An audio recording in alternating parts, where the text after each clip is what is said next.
and have a conversation with you, really, to help you understand how to overcome stuck points in your life. So when we talk about stuck points, I want to give you 5 things that you can take to transform your life. Doesn't matter where you are in your living.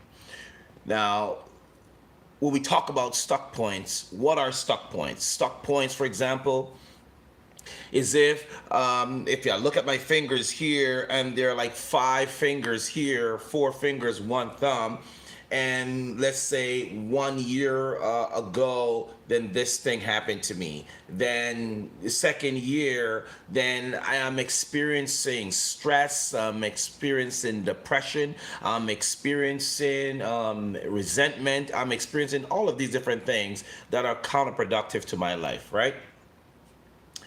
Year 3, I fall into depression.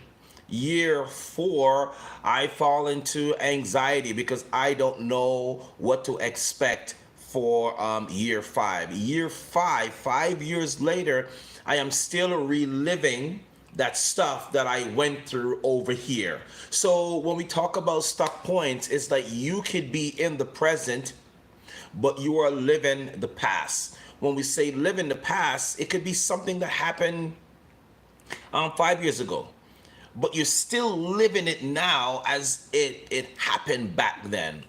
So I want to help you understand what stuck points are and really how you can overcome this thing so you can really start living the life that you're supposed to live.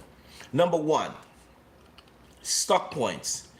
They anchor you in the past. Number one, they anchor you in the past. So remember, I said 5 years ago, this thing happened. Some people have gone through abuse. Some people have gone through emotional abuse. Some people have lost their jobs 5 years ago. Some people have been in an accident 5 years ago. And if you're a veteran, you may have gone through something tragic, like experience a war or something like that, some kind of violence. And the thing is that this keeps playing in your present moment, but you're now in the present living the past. So how do we get to understand what stuck points are? How do we get through these stuck points? We have to understand, number one, mindfulness. Mindfulness is being aware of my surrounding. What is happening to me right now? Here's a quick story. Several years ago, I was driving down the highway and I had a different disagreement with a friend of mine. And I'm driving down the highway, got off the highway, no problem. And so I pulled up to this stop sign because I'm exiting the highway. As I pulled up at the stop sign, I didn't realize that my foot wasn't completely on the brake. So I am on the brake, I'm thinking that I am, but the car was rolling. And all I heard was,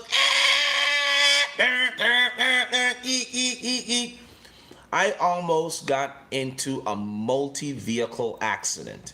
A multi-vehicle accident, I'm not talking just about 2 vehicles, there's like 3 or 4 of them who just kind of converge into the intersection. And I'm sitting there and I'm thinking to myself, oh my goodness, like this must have been the grace of God that saved me that day. I looked at the rearview mirror. There were cars piled up behind me. They didn't actually connect or hit. I looked to my left. There were cars piled up. I looked in front of me, and the stop sign was red. The stop light was red. Here's the thing I want you to understand. I was in my car, but I was reliving the event that happened 4 hours ago. That's what stuck point do to you. It will cause you to escape. It's a moment of escapism, involuntary escapism, where you are in this moment, but you're actually living a moment that happened to you previously. It's almost like a form of PTSD. When we talk about PTSD, we talk about post-traumatic stress disorder. Some kind of event that stressed you, some kind of event that caused you to become uneasy, unhinged. You were affected emotionally by it. You were affected psychologically by it. It's almost as if that your brain was a cement that was semi-wet, and then somebody come and step in the cement, and then moments later then this cement now dries and hardens and cures, and the print of your foot that stepped into the cement was left there. The print that was left there would be indelible. That would be like a traumatic event that happened to the concrete. It is now going from a cement to a concrete. And let me explain what that means. So the cement would be the mixture. The cement would be the mixture, the lived experience. The concrete would be your memory.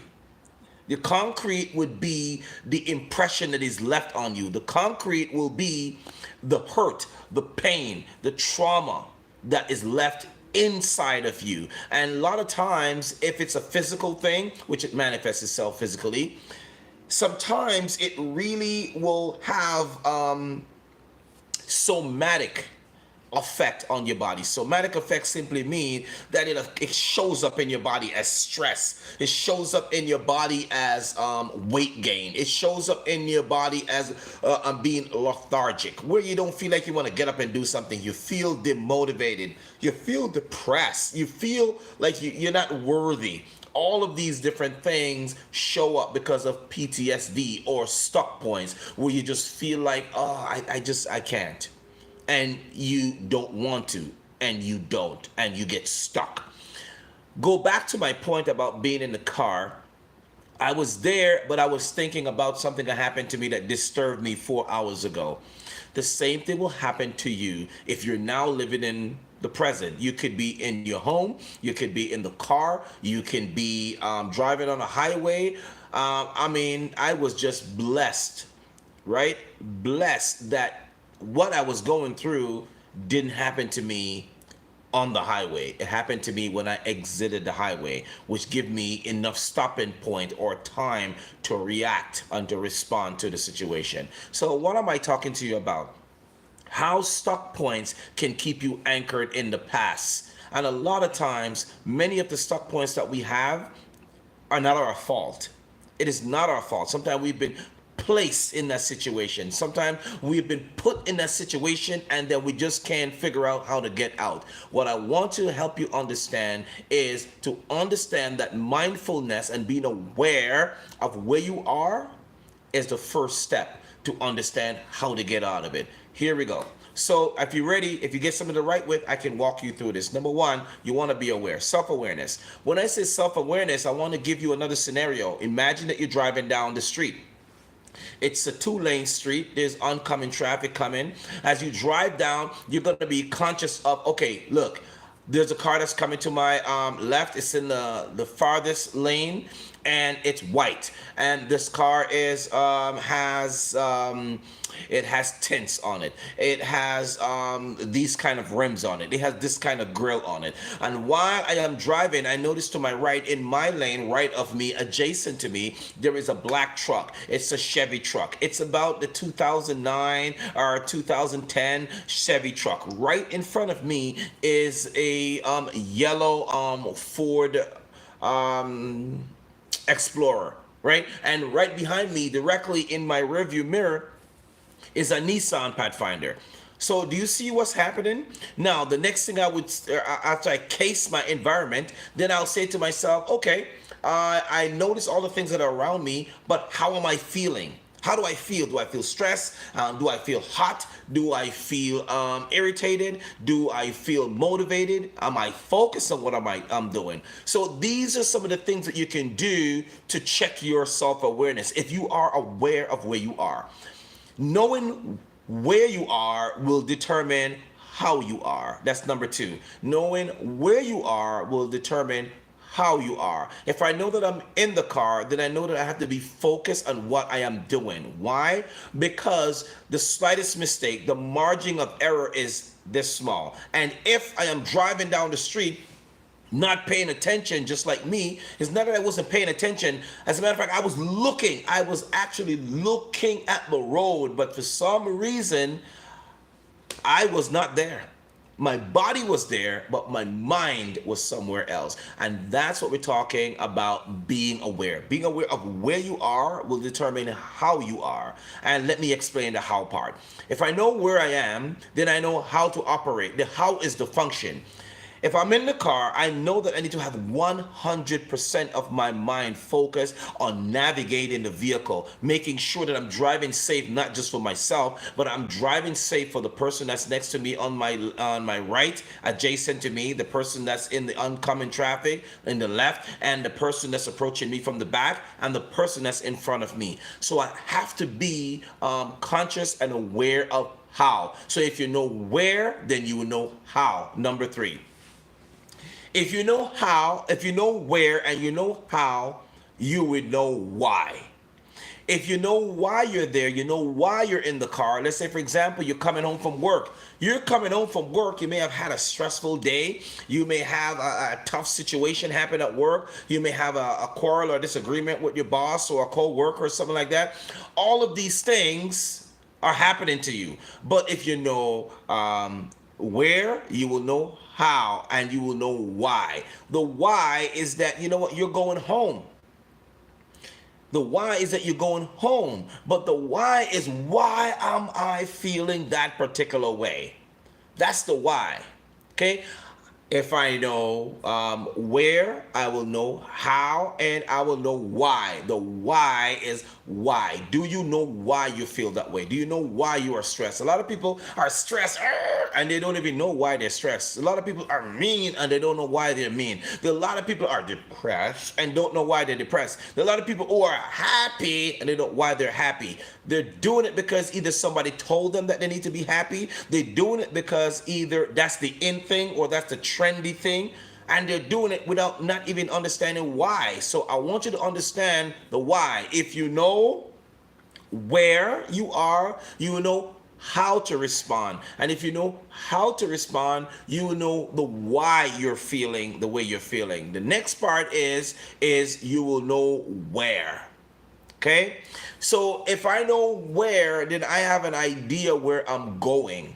There's a purpose behind the where.